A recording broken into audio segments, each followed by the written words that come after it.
인터넷 강의를 듣다가 보니까 이제 그 대나무가 이렇게 곧게 그리고 길게 자랄 수 있는 비결에 대해서 이제 언급을 하는 걸 제가 들었습니다. 대나무가 이렇게 곧게 길게 그렇게 뻗어 나갈 수 있는 이유가 두 가지가 있다는데요. 첫 번째가 뭐냐 하니까 이 대나무는 가지를 많이 만들지 않는다는 겁니다. 그러면서 이제 그 강사님이 강조하는 게 이 대나무는 에너지를 오직 한 줄기에만 집중하다가 보니까 그렇게 올곧게 또 길게 높이 뻗어갈 수 있다. 그러면서 그 이제 강의를 듣는 대상이 학생들인데요. 성공하고 싶으면 목표를 정하고 그것에 몰두해야 된다. 거기에 집중해야 된다. 그 쓸데없는데 에너지 낭비하면 안 된다. 뭐 이제 그런 권면을 하는 걸 제가 들었고요. 그런가 하면 이제 또 하나 더 있더라고요. 이 대나무가 그렇게 곧게 길게 자랄 수 있는 것은 그 대나무의 매듭짓기 때문이다. 그런 얘기를 하더라고요. 이 매듭짓기가 뭐냐 하면은 이 대나무는 어느 정도 이렇게 자라가면은 스스로 자라는 것을 잠시 멈추고 그리고는 이제 마디를 만든다는 거예요. 이 마디를 만들어서 매듭을 짓고 또 일정하게 자라다가 일정하게 자란 이후에는 또 성장을 스톱하고 마디를 만들고 매듭을 짓고 이게 이제 계속 반복이 되기 때문에 대나무가 올곧게 뻗어나갈 뿐 아니라 뭐 태풍 같은 이런 거를 만나도 어지간하면 꺾이지 않고 그렇게 지탱할 수 있는 힘을 갖게 된다. 이제 그런 내용인데요. 제가 또 딴 데를 찾아보니까 비슷한 내용의 글이 있더라고요. 한번 들어보십시오. 단기적으로 본다면 계속 자라는 것에 힘을 쓰는 것이 더 효율적이겠지요. 하지만 대나무는 그런 방식을 택하지 않습니다. 일정 부분 자라났다 싶으면 잠시 쉬어가며 마디를 형성하며 매듭을 짓습니다. 자라고 매듭 짓고 자라고 매듭 짓고 이런 과정을 계속 반복하기에 대나무는 높고 곧게 자랄 수 있습니다. 이게 저에게 참 와닿았던 것이요. 지금 본문에서 요수아가 보여주는 게 바로 이거구나. 지난주에도 우리가 이 말씀을 살펴봤습니다만 요수아는 아이성과의 2차 전투에서 승리한 이후에 이제 그 여세를 몰아가지고 막 적군을 향해 달려가고 공격하고 이게 훨씬 효율적인 것 같은데, 그런데 요수아는 잠시 가던 걸음을 멈추고 에발산으로 가서 제단을 쌓고 하나님께 예배를 드렸다. 왜 그렇게 했겠느냐? 이게 바로 대나무가 보여주는 매듭짓기와 비슷한 형태라는 겁니다. 우리가 그냥 막 끝간데 없이 달리는 것도 중요하지만 어느 정도 성장했다면은 또 걸음을 멈추고, 제가 지난주에 말씀을 드리지 않았습니까? 인생이라는 거는 1년 12달 변화가 없는 산을 오르는 게 아니다.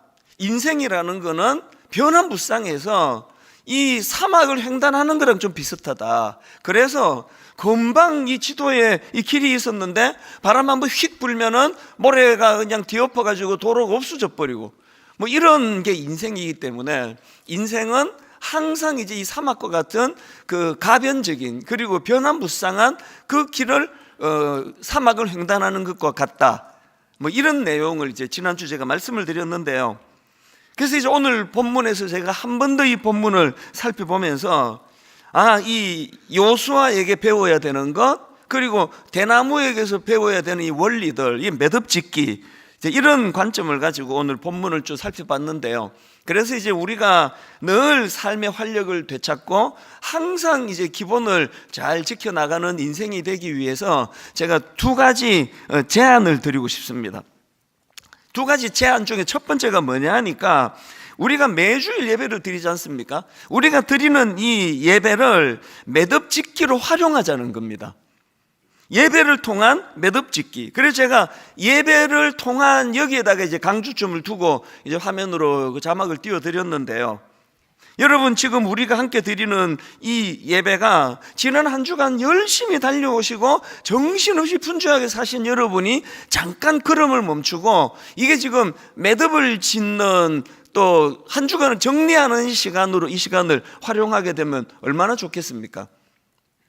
왜 하나님께서 일주일에 하루 주의 날이다, 이날은 일도 하지 말고 공부도 하지 말고 이날은 좀 안식을 해라, 이렇게 말씀을 하셨느냐?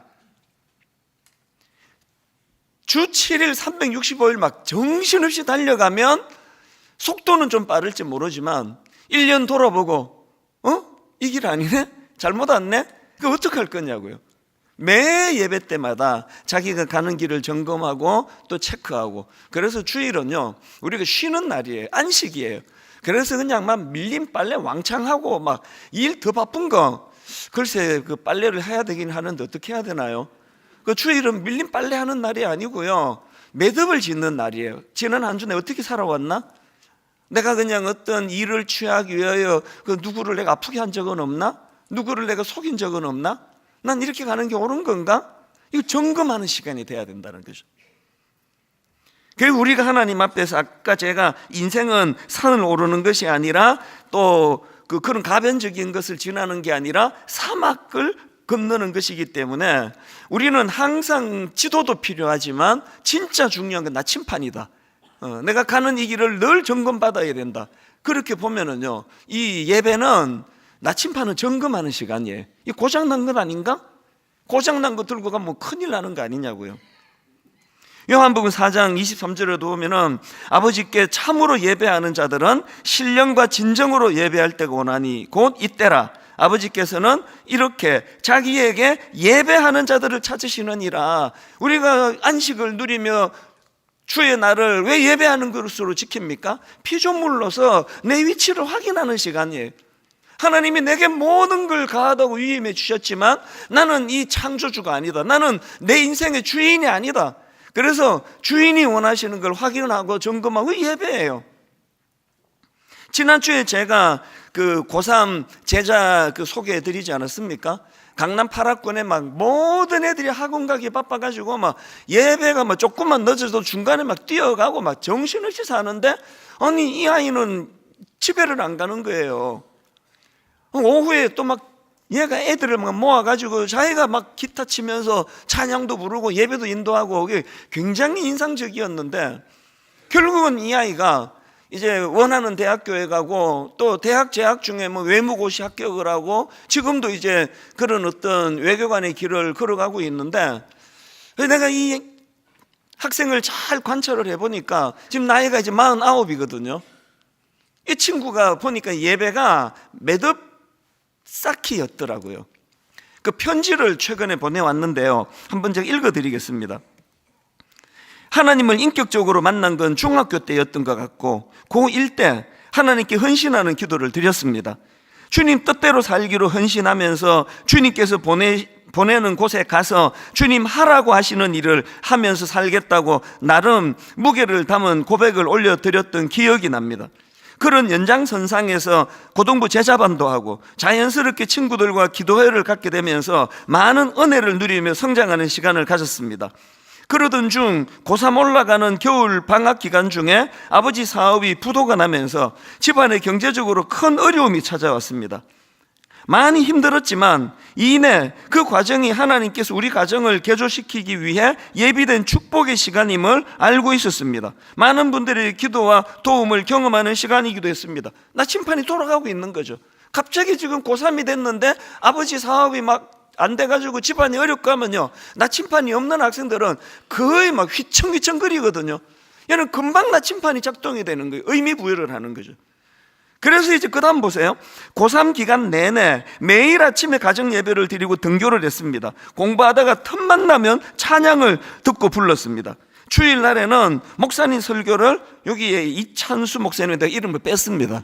이따가 설명해 드릴게요.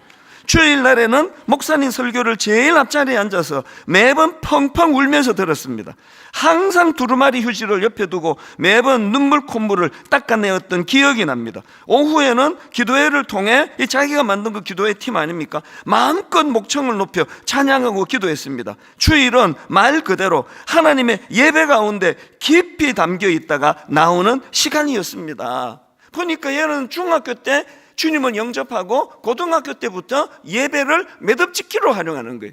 그러니까 고3 때 아버지가 사업이 실패하고 막 이제 세상 말로 하면은 이제 막 이 집안 망하게 됐다, 그런 상황일 때 잠깐 당황하다가 바로 마음을 찾아가지고 공부하는 건 나침판이 돌아간다는 거거든요. 제가 아까 이 찬수 목사님 설교를 들으면 이름을 뺀 이유는 아무리 생각해도 그 글의 초점이 설교 잘한 목사가 아니에요. 그 친구는 누가 설교했든지, 그러나 설교가 좋았든지 설교가 죽을 썼든지 이거에 영향을 받는 게 아니라 이 친구는 예배를 매듭짓기로 그렇게 잡아왔기 때문에 내 이름을 거기다 두는 게 의미가 없다, 그래서 빼고 부른 거거든요.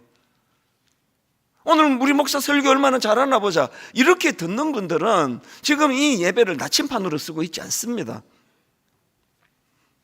마지막 내용 한번 들어보십시오. 주일을 하나님의 날로 거룩하게 구별하여 드리자는 마음으로 주일에는 공부를 하지 않고 충분히 예배하고 충분히 안식하기로 결심했습니다. 월요일부터 시험이 있는 날에는 토요일까지 충분히 공부를 해두고 주일 저녁에 일찍 자고 월요일 새벽에 일어나서 공부를 했습니다. 주일 성수로 인해 성적이 떨어지거나 어려움을 겪은 일이 없습니다. 오히려 슬럼프가 있더라도 길지 않게 관리할 수 있었고 더 능률이 올라 시간의 밀도가 더 높아지는 것을 느낄 수 있었습니다. 이후에 대학 기간 중에 외무고시 공부를 할 때도 같은 방식을 유지했습니다. 일주일에 한 번 예배를 중심으로 안식을 취하는 것이 얼마나 유익한지를 삶으로 경험할 수 있었습니다. 제가 이 제자를 2주에 걸쳐서 소개하는 거는요, 얘가 서울대 정치학과 수석으로 들어갔다, 얘는 대학교 다닐 때 벌써 외무고시 합격을 했다, 이것 때문에 드리는 게 아니에요. 내가 49년을 제가 이 제자를 관찰을 해보니까 가장 중요한 게 매듭을 지으면서 성장한 이 사람의 인생에서 흔들리는 게 없는 거예요. 그냥 쭉 그 길로 지금 가고 있는 겁니다. 49살, 내년에 50살이 돼요. 제가 우리 가정의 자녀들을 보면서 진짜 이렇게 자랐으면 좋겠습니다. 어느 대학 나왔느냐, 어디 취직했느냐, 이것보다 중요한 건 매듭을 지어주는 거예요. 요동하지 않는 거예요. 어떤 상황이 와도. 이 사막과 같은 이 세상을 횡단해야 되는 게 여러분의 자녀들인데 무조건 무슨 대학 가라, 무슨 과 가라, 그래갖고 적성에도 하나도 안 맞는 과를 가가지고 내내 방황하는 이런 아이들이 우리나라에 얼마나 많으냐고요. 늦지 않았습니다. 지금부터라도 매듭을 짓도록 훈련을 시켜야 돼요. 이 공부를 왜 하는지. 아까 이 친구가 자기가 고백하잖아요. 슬럼프가 오는데 길지 않게 관리가 되더라. 주일날은 아예 얘는 공부를 안 했습니다. 1절 안 했습니다. 우리가 하나님 앞에서 부모된 우리가 이 예수 믿는다는 것에 대한 의미 부여가 잘 안 돼 있습니다. 여기 지금 왜 와 있는지, 왜 현장에 와서 예배를 드려야 하는지 정리가 잘 안 돼 있는 거잖아요. 오늘부터 하자고요. 예배는 여러분, 그리고 주일 성수는요, 일주일에 하루 너무나 분주한 가던 걸음을 잠깐 멈추고 매듭 짓기예요. 지난 한 주간 내가 그리스도인으로서 이렇게 사는 게 옳은 건가? 그 목사가 이렇게 한 주를 사는 게 옳은 건가? 장로로서 나는 이 한 주 어떻게 살았나? 그리고 예배를 통해서 피조물로서 나는 내 분수를 지키고 있나? 분당 우리 교회가 뭐 내가 담임 목사라고 이게 뭐 막 제 것처럼 그렇게 설치고 다니면 이 교회가 어떻게 되겠냐고요. 매주일마다 저 스스로를 점검하고 난 종이다, 난 신분꾼이다, 이거를 일주일 단위로 매듭을 지어가고 있는 거거든요. 그래서 여러분 간곡히 부탁드리는데요, 여건이 되시면 주일 성수하셔야 됩니다. 그리고 그 시간은 그냥 하루 종일 밀린 드라마 보고 세탁기 돌아가는 소리로 시끄럽고 애들 막 숙제하고 막 이런 시간이 아니에요. 예배 드리고 그리고 집에 가셔서 조용히 묵상하면서 매듭을 짓는 시간으로. 여기서 한 가지 살펴볼 게 있는데요, 오늘 본문 여호수아 8장 30절 한번 보십시오. 그때 여호수아가 이스라엘의 하나님 여호와를 위하여 에발 산에 한 제단을 쌓았으니 이는 여호와의 종 모세가 이스라엘 자손에게 명령한 것과 모세의 율법책에 기록된 대로, 그 다음 보세요, 쇠 연장으로 다듬지 아니한 새 돌로 만든 제단이라. 여기 보니까 두 가지 중요한 포인트가 나오는데, 먼저는요, 이게 모세가 이스라엘 자손에게 명령한 것, 그러니까 하나님께서 모세를 통하여 명령한 걸 행하는 거예요. 여호수아가 그냥 뭐 자기 의를 위하여, 자기가 어떤 양심적인 뭐를 위하여 하는 게 아니고, 이거는 역사적으로 그렇게 하나님이 요구해 오신 거예요. 그 일을 행하는 거예요. 뭐가 느껴지세요? 자기 자리를 안다는 거죠. 자기 질서를 안다는 거죠. 막 내키는 대로 막 그 이상한 지도자들 잘못 만나면요, 막 정신이 하나도 없어요. 막 오늘은 뭐 이 산으로 가자 그랬다가 잘못 왔다, 뭐 저 산으로 가자, 또 돌아가자, 뭐 정신이 하나도 없어요. 여호수아는 자기의 어떤 기준대로 사는 게 아니라 하나님이 명하신 그 질서대로 사는 거죠. 무슨 혼란이 있겠냐고요. 그리고 더 중요한 건 제가 굵은 표시한 거 다시 한번 보세요. 이는 여호와의 종 모세가 이스라엘 자손에게 명령한 것과 모세의 율법책에 기록된 대로 쇠 연장으로 다듬지 아니한 새 돌로 만든 제단이라. 이걸 여기다 왜 강조하는 겁니까? 쇠 연장으로 다듬지 아니한 새 돌로 만든 제단. 그러니까 여기서 강조되는 건요, 사람의 손이 가지 않은 자연석을 이용했다는 그 얘기인데, 이게 뭘 의미합니까? 이건요, 인간의 노력을 배제한 전적인 하나님의 주도하심을 강조하는 거예요. 요거 모양이 좀 삐뚤하네, 인간의 힘으로 깎아내고 요게 완성이네, 이게 없어요. 가평 우리 마을이 설계하신 교수님이 장로님이시다 보니까요, 기가 막히는 게요, 산을 깎아주고 만들었는데 이분의 철학 중의 철학이 하나님이 만들어 놓은 자연을 인간이 건들면 안 된다예요. 모든 지형지물을 아무것도 안 건드렸어요. 그리고 그걸 활용해서 기가 막힌 작품을 만들어 놓은 거거든요. 뭐가 느껴지십니까? 기독교는 인간의 노력을 부추기는 종교가 아니에요. 모든 종교는 인간의 노력이 거의 필수거든요. 불교. 저는요, 자다가 생각해도 내가 스님이 아닌 게 진짜 감사해요. 내가 스님이면 어떻게 살아 알겠냐고요. 이게 이제 스님은 죽을 때 엄청 부담스러우실 것 같아요. 왜냐하면 이제 죽어서 화장을 할 때 그 살이라 그러잖아요. 화장한 뒤에 나오는 구슬 모양의 크기를 따라 이분은 큰 스님이다. 이거 완전 땡중이래. 이게 결정이 되는 것 같아요, 내 생각에는. 어쩔 뻔했냐고요. 우리 찬스 목사는 얼마나 큰 거 나오나 보자, 이랬으면 어쩌겠냐고요. 기독교는 그런 종교가 아니에요. 막 고행을 해가지고 막 이따만한 사리가 나와서 막 역시 저분은 훌륭한 분이, 그게 아니고요. 기독교는 인간의 노력을 추구하는 그런 종교가 아니라, 기독교는 십자가 은혜를 소중히 여기는 종교예요. 자꾸 힘 빼는 게 기독교예요. 제가 30대 초반에 이제 수영을 배웠거든요. 생전에 내 수영장에 처음 갔는데 내가 막 새벽마다 너무 힘든 거예요. 그 코치가 막 계속 소리 지르는 게 힘 빼세요 막 이러는데 나 힘 뺐거든요. 나 힘 뺐다고. 근데 힘 빼라는 거예요, 자꾸. 한 6개월을 내가 힘 빼라는 소리만 듣다가 열받아서 그만뒀어요. 힘 안 빠지는 걸 어떻게 해요? 나 그냥 다 뺐는데 힘 빼세요, 힘 빼세요. 그래서 내가 가만히 생각하니까 그게 기독교예요. 저보고 하나님이 맨날 요구하시는 게 힘 빼라는 거죠. 힘 빼라고. 나이가 들어가면서 좋은 게요, 체력이 딸려서 저절로 힘이 좀 빠져요. 요새는 힘이 좀 빠진 것 같아요. 잘 들으셔야 됩니다. 기독교는요, 내가 힘쓰는 종교가 아니에요. 은혜예요, 은혜. 자격도 없는 거, 나 같은 거, 우리가 아직 죄인 되었을 때예요. 우리가 아직 연약할 때예요. 십자가. 그래서 예수 잘 믿으면 잘 믿을수록 인생에 힘이 들어가질 않아요. 그리고 놀라운 게요, 힘을 빼면 수영도 더 빨리 가게 되고요, 힘을 빼면 테니스 공이 힘이 더 들어가요. 신기하죠? 힘 빼고 쳤는데 힘 주고 칠 때보다 공이 더 정확하게 날아가고 스피드가 더 들어붙는 거, 그게 하나님의 창조 원리예요. 여러분, 우리 힘으로 다듬은 쇠 연장으로 다듬은 돌을 갖고 나는 이렇게 내가 예수 믿고 내가 이렇게 좋은 사람이 됐다라고 말하는 거는 완전히 믿음의 초보 단계입니다. 그래서 성경학자인 아드 핑커는 이 본문 말씀의 의미에 대하여 이런 설명을 한 걸 제가 읽었습니다. 여호와께서는 사람이 그분을 만나기로 정하신 그분 앞에 나아올 때에, 여호와께서는 사람이 그분을 만나기로 정하신 그분 앞에 나아올 때에 자신의 철저한 무가치함과 무능력함을 상기하도록 하셨습니다예요. 철저한 무능력이에요. 철저한 무가치한 거예요. 이런 나 같은 것을 오늘도 단에 세우셔서 이 놀라운 가치의 말씀을 선포하게 하신 거. 그래서 저는요, 해가 거듭될수록 감격밖에 없습니다. 이제 내가 저 설교 좀 하는데, 이 설교 좀 제법 이제 좀 설교가 뭔지 알 것 같아.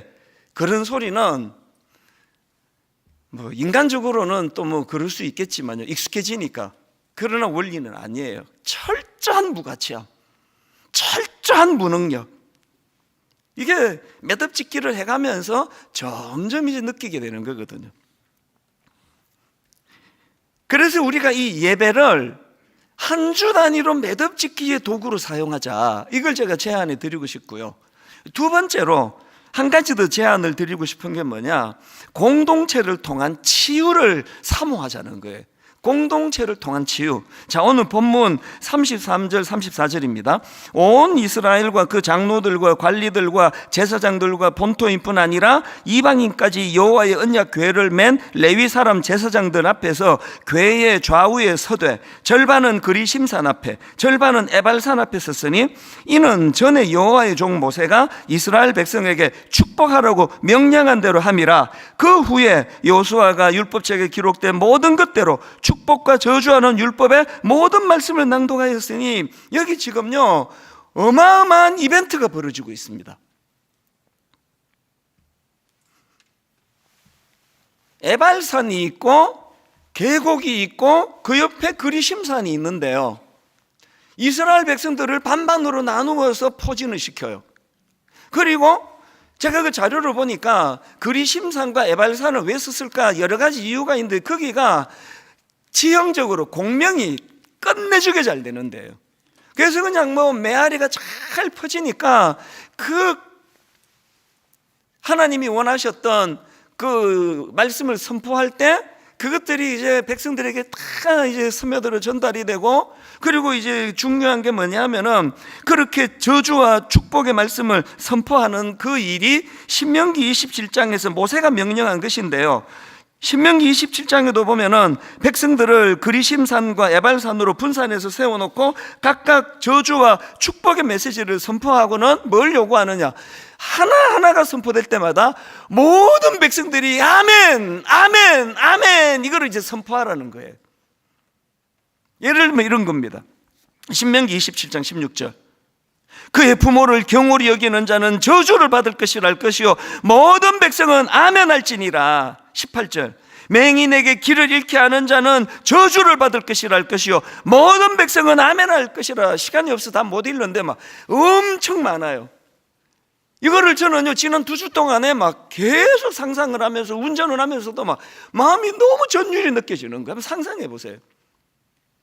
그 공명이 잘 되는 그 지형 지물을 이용해 가지고 거기에 하나님의 말씀이 선포되고, 여기에 저주의 말씀과 그리고 또 축복의 말씀, 이거는 동전의 양면 아닙니까? 그리심산에서는 순종으로 오는 하나님의 축복을 선포하고 에발산에서는 불순종으로 오는 하나님의 저주를 선포하는데, 왜 이거를 번갈아가며 선포하느냐? 동전의 양면이, 너 이렇게 하면은 큰일 나. 경고의 말씀과 이렇게 하면은 누리게 될 복을 네가 사모해야 돼. 이것들이 지금 선포하는데 아멘, 아멘, 아멘 이렇게 지금 거기에 백성들이 화답을 하고 있다는 거죠. 제가 그 쩌렁쩌렁한 말씀이 선포되는 그 모습을 보면서 이게 현대 교회의 문제가 이거구나. 한국 교회의 문제는요, 한자로 이름을 잘못 짓는 것부터 시작이라고 여러 번 말씀드렸습니다. 교회를 가르칠 겸 모일회 그래가지고 교회를 학원 비슷하게 만들어가지고 설교 잘하는 게 최고고, 그리고 설교 듣고 끝이에요. 머리에만 머무는 게, 내가 깨달았죠.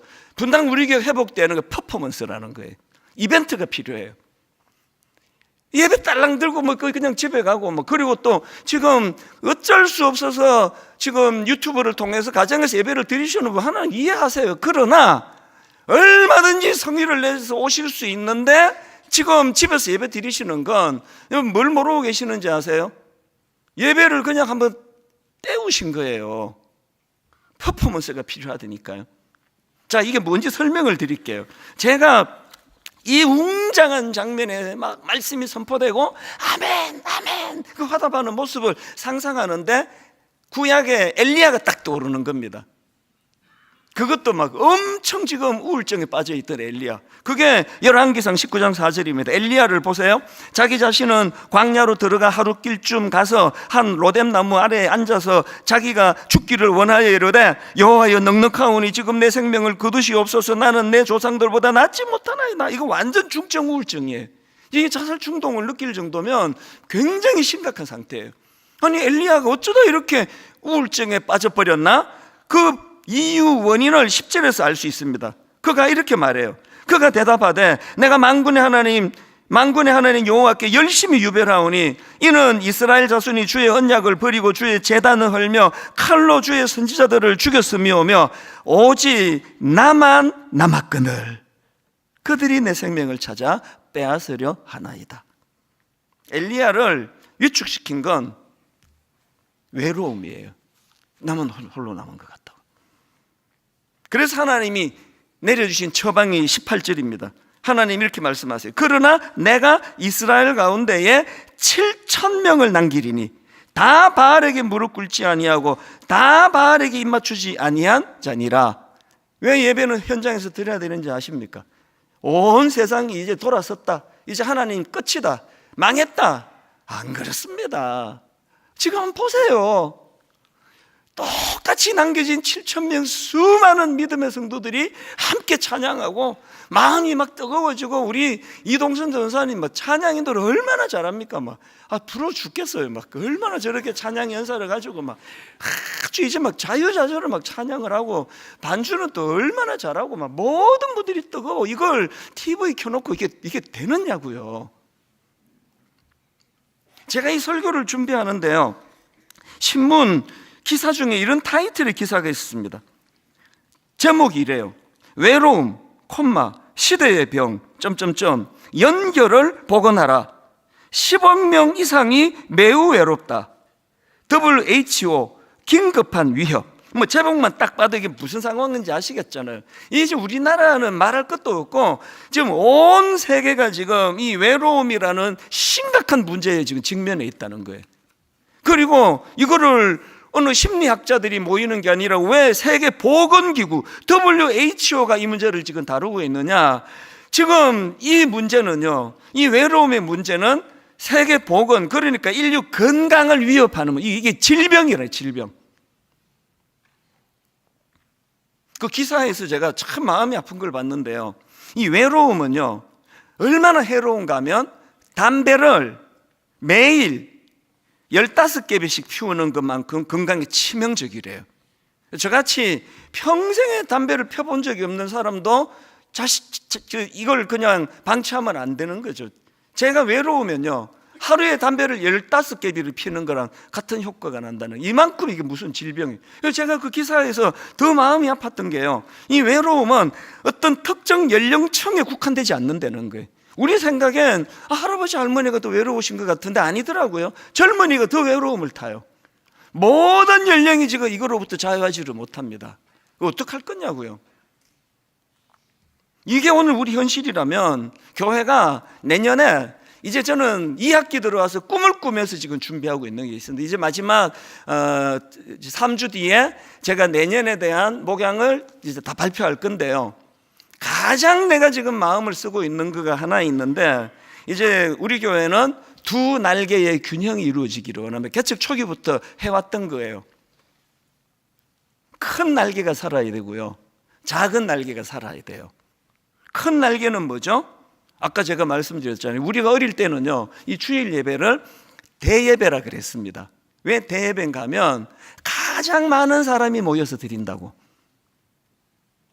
우리가 이 대예배를 이제 요새는 그렇게 안 씁니다. 우리가 이 주일 예배를 매듭짓기로 쓰자고요. 우리가 이 주일 예배를 내 인생의 나침판이 고장이 났는지를 점검하는 시간으로 쓰자고요. 그리고 주일을 안식하자고요. 그 큰 날개가 살아나야 돼요. 그런가 하면 작은 날개가 뭐죠? 두 번째 제가 제안한 그가 작은 날개예요. 공동체를 향한 혹은 공동체를 통한 치유를 우리가 사모하자는 거죠. 소그룹이 살지 않으면 이런 큰 교회 다니는 게 여러분 치명적이에요. 이 전부 머리로만 받아 적고 이해하고 그렇게 하고 막 1부 끝나면 막 빨리빨리 가세요. 차 빼야 돼요. 2부 예배 드려야 돼요. 이래가지고 막 정신없이 그냥 학원 갔다 온 것밖에 안 되잖아요. 이 소그룹을 살려야 되는 거죠. 저는 이런 상상을 해봤습니다. 만약에 엘리야가 오늘 본문에서 에발산과 그리심산에서 이 퍼포먼스에 만약에 참석했다면, 그래가지고 막 온 산이 쩌렁쩌렁 울릴 정도로 말씀이 선포되고 아멘 아멘 아멘 막 엘리야도 신이 나주에 선포했으면요, 우울증 금방 치료가 됐을 것 같아요. 하나님, 내가 착각했습니다. 이제 안 우울합니다. 그랬을 것 같아요. 내가 지금 내년을 두고 꿈꾸는 게 뭐냐 하면은, 이제 내년에 우리 다락방의 부활, 지금도요 건강한 다락방, 너무너무 은혜로운 다락방이 너무 많습니다. 지난주인데요, 이제 다락방 종강을 앞두고 있어서 이제 우리 드림센터에서 다락방 모임을 하는 다락방이 좀 있다고 제가 알고 있어서 격려하고 싶어서 한 2주 전에 이제 11층부터 이제 다 돌았습니다. 11층, 10층, 9층 이렇게 쭉 도는데 막 많은 다락방 모임이 거기서 있더라고요. 그리고는 제가 이제 이게 시간이 없어가지고 제가 이제 다음 주일 다시 오겠다고 그렇게 하고 이제 약속을 하고, 하필 또 그 주에 또 갑자기 또 아파가지고, 그래서 이제 한 주 못하고 약속은 지켜야 되니까 이제 그게 지난주예요. 그 다락방을 돌기 시작하는데요, 사실 이제 막 이 저녁에 다락방을 돌려고 이제 낮에 기다리고 있는데 몸이 점점 또 이제 지금도 이제 감기 기운이 아직도 약간 남아 있거든요. 그리고 그날 여의도에 가서 또 이제 미팅하고 막 차 막히고 왕복 뭐 한 3시간 이상 막혔던 것 같아요. 그렇게 하고 막 이제 오후에 있으니까 막 체력이 확 떨어지고, 내가 왜 간다고 그랬지. 약속은 지켜야 되는데. 그렇게 하고 막 점점 이제 체력이 떨어졌는데요. 그렇게 하고 이제 한 8시 가까이 돼서 11층부터 이제 쭉 도는데 피로가 다 풀렸어요. 완전히 다 풀려요. 왜 그런지 아세요? 제가 이제 11층부터 가니까 참 이 여성들이, 우리 남성들이 진짜 배워야 돼요. 이 여성들은 참 그래서 병도 남자들보다 덜 든대잖아요. 또 장수 안 되잖아요. 얼마나 표현을 잘하는지. 제가 이제 11층에 딱 가니까 여성 다락방 모임을 하는데 막 난리가 났어요. 공부하다가 갑자기 막 꺄꺄 막 이러면서 막 으아 그러고 막 어떤 분은 막 목사님 내가 오늘 연예인 보는 것 같아요 막 그러면서 그냥 속으로 내 외모가 탤런트는 아닌데 그럼 개그맨인가 이런 생각도 했어요. 어떤 분은 막 소리 지르면서, 야, 담임 목사님 이렇게 봐도 내 이렇게 기쁜데 예수님을 만나면 내가 얼마나 기쁠까, 그런 생각을 했습니다. 그러면서 막 너무너무 환대하고 막 반가워해주고 그렇게 해주니까요, 제가 빨리 가서 이제 기도해드리고 그 다음 가고 기도 가야 되는데 안 가고 싶은 거예요. 미적미적 그러다가 다 못 돌아버렸습니다. 어떤 그 다락방에 갔더니 순원 한 분이 막 우시는 거예요. 저 보더니. 저를 봐서 반가운 것도 있지만요, 이분이 초등학교 선생님이신데요, 학교에 지금 문제가 있었대요.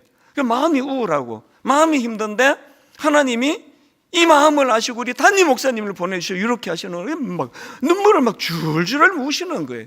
이게 이분에게 퍼포먼스예요. 하나님이 이렇게 섬세하게 일하시는구나. 그래서 제가 네 촌놈이 내가 이게 목사가 아니었을 때 어디 가서 이렇게 내가 환대를 받겠냐. 어디 가서 솔직히 내 평생에 나 연예인 보는 것 같던데 이러면 나 이제 뭐 소원이 없어요 더 이상. 어디 가서 이런 환대를 받느냐고요. 그래서 여러분 오후에 막 체력이 떨어지고 막 감기 기운하고 막 약속을 왜 했지 이랬는데요, 그러고 다 풀려버렸어요. 감기 다 나았습니다 지금. 진짜라니까요. 그래서 제가 내년에 다락방에 더 꿈을 꾸게 됐습니다. 이게 담임 목사를 오랜만에 큰 교회가 잘 못, 이것도 비극이기는 해요. 담임 목사를 못 보다가 오랜만에 보니까 막 이렇게 환대하고 반가워하고 막 그렇게 축복해 주는 이걸 매주일마다 서로 하면 어떨까? 매주일마다 서로 맞아주고. 세상은요, 달면 삼키고 쓰면 뱉는 거 아닙니까? 기능으로 따지 얼굴 확 돌리고 계산하고 더 이상 얻어먹을 거 없으면 등을 돌리고. 교회가 이런 곳입니까? 아니잖아요. 조건을 따지지 않고 이 사람 자체를 기뻐해주고 환영해주고, 금요일 만나는 팀 이번 한 주 수고했다고. 저는 저녁을 같이 식사를 내년에 정말 권하고 싶어요. 먹는 게 힐링이에요. 치료예요. 비빔밥 하나 해가지고 반찬 하나씩 다 갖고 와가지고 막 뒤섞어가지고 같이 먹고. 주일 오후 5시 다락방도 저는 지금 꿈을 꾸어요. 주일날 오전에 예배 드리고 좀 쉬고 내일 출근하기 전에 그냥 연속극 몰아서 보고 그냥 눈이 그냥 뻘겋도록 하는 주일이 아니라, 주일 오후 5시에 다락방 모임에 가면은 한 5시쯤 모여서 서로 축복하고 내일부터 직장 생활하는데 화이팅! 우리가 기도하겠습니다. 그리고 또 비빔밥에서 먹고, 그리고 다음날 출근하면 얼마나 좋겠냐고요. 이 꿈을 지금 꾸는 거예요. 내가 겪어보니까요, 환대를 받으니까 피로가 풀리더라고요. 너무 마음에 제가 막 자존감이 막 세워지더라고요. 모든 다락방마다 다 내년에 이걸 하기를 저는 원하거든요. 이게 작은 날개예요. 함성을 지르고 아멘! 아멘! 여러분, 이 주일 예배는 여러분이 이제 아무것도 못 하잖아요. 설교하다가 갑자기 질문 있는데 이게 됩니까? 내가 지금 설교하는데 하나도 동의가 안 되고 속으로 뭔 저게 말이야 뭐야 저게 말도 안 되는 소리 안 해. 그래도 항의를 할 수가 있습니까? 아무것도 못 하잖아요. 그래서 작은 날개가 다락방 가서 마음껏 펼치라고요. 마음껏 여러분을 드러내고 여러분의 마음을 표현하고 내가 만난 하나님을 자랑하고 아멘으로 화답하고. 이 작은 날개예요. 오늘 저는 이 결론을 이렇게 내기를 원해요. 여러분, 큰 날개가 살아나야 돼요. 이제 우리 다 갖추었습니다.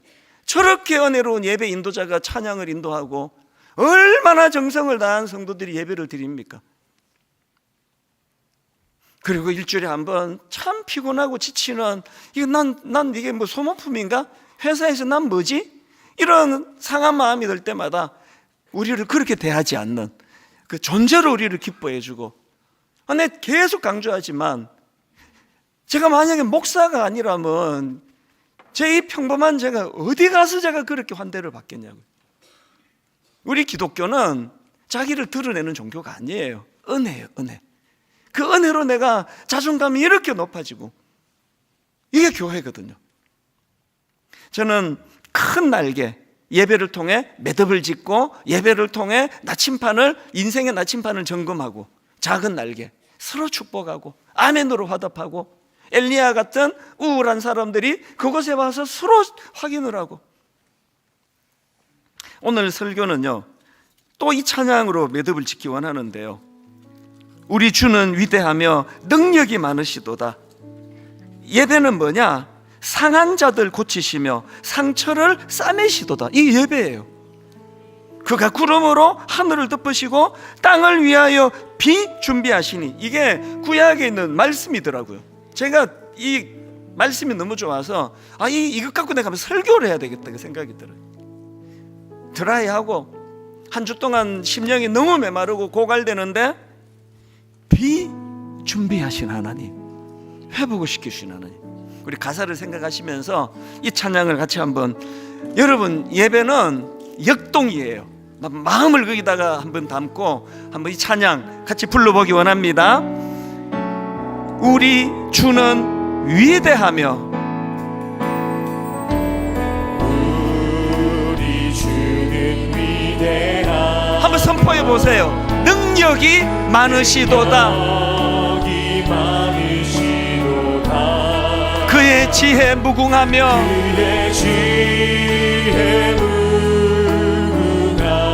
인자는 영원하도다. 매 예배 때마다 사모하십시오. 상한 자들 고치시며 상한 자들 매 예배 때마다 회복을 사모하십시오. 상처를 싸매시도다.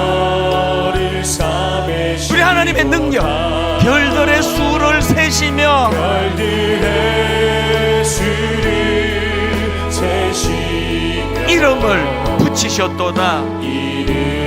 한 주 내내 고갈되고 결핍하고 메마르고 드라이해진 우리 심령에 그가 구름으로 하늘을 덮으시며 메마른 우리 심령 땅을 위하여 비 준비하시니 믿음으로 선포합니다. 예루살렘아 여호와를 찬송할지어다.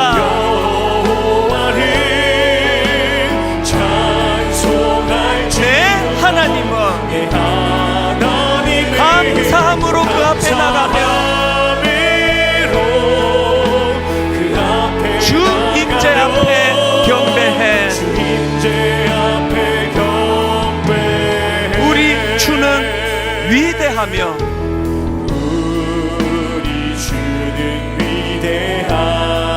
능력이 많으시도다. 그의 지혜 무궁하며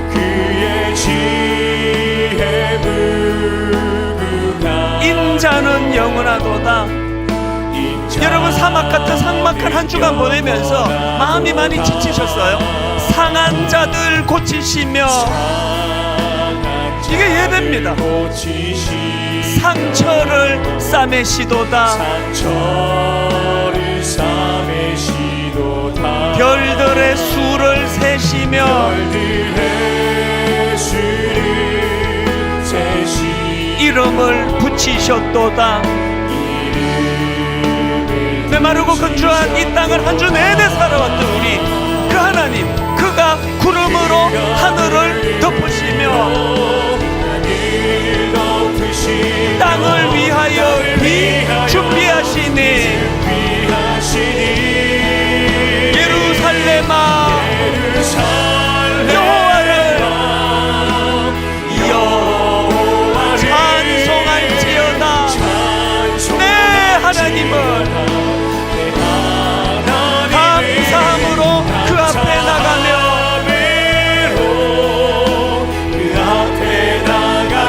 주 임재 앞에 경배해. 예루살렘아 여호와를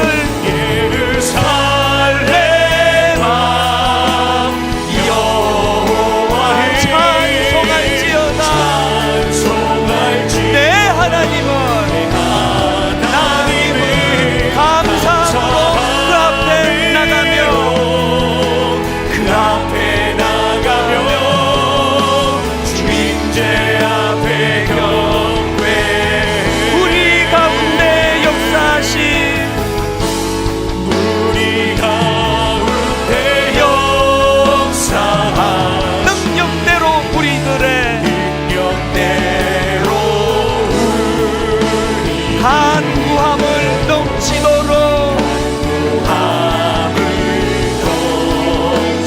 능히 하신 주님께 오늘 예배 가운데 임하신 하나님 모든 영광과 존귀 찬양과 경배를 돌릴지어다.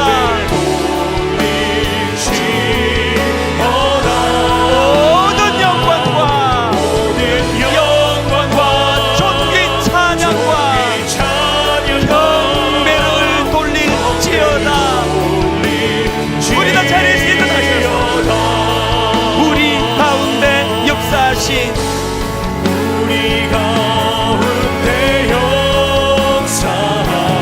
능력대로 우리들의 간구함을 넘치도록 능히 하실 주님께 여러분 예배 가운데 그 하나님을 찬양하고 선포합니다. 모든 영광과 존귀 찬양과 경배를 돌릴지어다.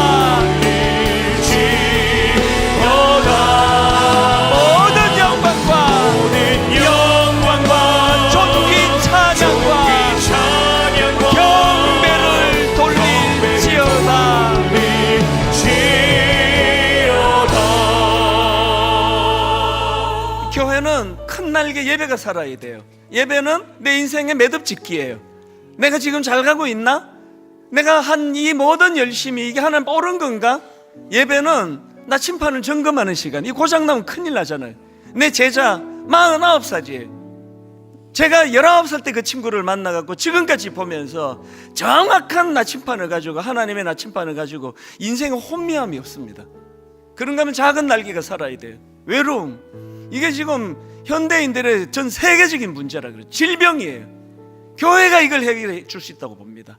하나님, 우리 소그룹이 살아나고 다락방 안에서 하나님 치유가 일어나고 내 존재감 회복이 되고, 나 같은 게 뭐라고 이렇게 환대를 해주시나? 나 같은 게 뭐라고? 자격 없는데? 무가치한데? 우리가 아직 죄인 되었을 때 십자가를 의지하면 이 큰 날개 작은 날개 두 개를 가지고 우리가 이 시간 기도하기 원합니다. 내년을 꿈꾸기를 원합니다. 우리 한번 주님 이름 큰 소리로 선포하고 합심하여 꿈꾸는 대로 기도하기 원합니다. 같이 기도하시겠습니다. 주여, 살아계신 하나님, 살아계신 하나님 아버지, 우리가 예배가 우리 삶 가운데 회복되어지고 살아갈 수 있는 놀라운 축복을 제시하며 걷기를 우리의 나침반을 점검하고 돌아보을 가져가며 나아갈 수 있는 우리의 삶을 낼 수 있도록 인도하여 주시옵소서. 그런데 우리 작은 날개가 회복되어지게 그 소리로 내 삶 안에서 진정한 생명이 일어나기를 인도하여 주시옵소서. 그런데 우리 안에 찾아오는 세상을 이루고 있는 이름을 정복하면서 십자가의 은혜와 사랑을 말하는 세상을 나아갈 수 있는 우리 모두가 될 수 있도록 인도하여 주시옵소서. 정말 주의 믿음을 짓는 지혜를 더하여 주시옵소서. 멀리 바라보며 주님께서 부르시고 가라신 그 길을 끝까지 달려나갈 수 있는 우리의 열릴 수 있도록 인도하여 주시옵소서. 우리 인생의 미련이 그 말씀에 인도하여 주시옵소서. 우리 그 말씀에 실감하며 나아가 주시옵소서. 우리 부르심 가운데 아멘으로 받아주여 나아갈 수 있는 우리가 될 수 있도록 주여 역사하여 주시옵소서. 아버지, 이 길을 통한 내 길을 지키는 원합니다. 이것이 우리 가운데 있는 죄를 통해서 지켜주여 주시옵소서. 아버지, 오늘 다시 한번 생으로 하나님 나라의 예수를 모두가 될 수 있도록 주여 인도하여 주시옵소서. 아버지, 이 길을 통해서 우리의 나침반을 구정하고 다시 한번 구정된 나침반을 바라보며 예수 그리스도를 추구하며 가득 채우는 충만한 하나님 나아가시옵소서. 우리 하루가 될 수 있도록 주여 역사하여 주시옵소서. 고마우신 하나님 아버지, 한 주 내내 참 고갈했습니다. 자꾸 메말라가고 드라이해져 짜증이 나고 우울하고 힘든 시간을 보냈습니다. 오늘 하나님, 하늘의 비를 마련해 주시는 그 하나님께서 우리 심령에 담비로 적셔주시니 감사합니다. 매 이 예배가 내 인생의 하나님 매듭짓기가 되게 하여 주시옵소서. 매 드리는 이 예배가 내 인생의 나침판을 점검하고 수정하고 그런 아름다운 시간으로 인도하여 주시옵소서. 하나님, 우리 교회는 작은 날개 소그룹이 살아나기를 원합니다. 나 같은 게 뭐라고 이렇게 환대하고 격려하고 축복하며, 목사님은 소중한 사람이라고, 하나님, 제가 누리고 있는 이 놀라운 하나님의 은혜를 이제 내년에 모든 성도님들이 다 누리기를 원합니다. 사람 봐가면서 차별하지 아니하고, 그 사람이 가지고 있는 그 무엇 때문에 접근하지 아니하고, 그 사람의 존재를 귀하게 여기고 그 존재를 축복하는 소그룹들이 내년에 이곳저곳에서 일어나게 될 줄로 믿습니다. 이미 그런 다락방을 누리고 있는 우리 순장님과 순원들에게 하나님께서 한없는 은혜를 주셔서 내년에는 더욱 풍성한 그런 소그룹 다락방을 하나님 주실 것이라는 이 확신을 가지고 기대함으로 그렇게 꿈꾸며 내년을 준비하도록 인도하여 주시옵소서. 이번 한 주간 또 하나님 사막과 같은 세상으로 나갑니다. 바람 한번 훅 불면 길이 없어져 버리는 하나님, 이 인생길에 정확한 나침반을 가지고 혼란함 없이 혼미함 없이 잘 살아내는 한 주간 되게 하여 주시옵소서.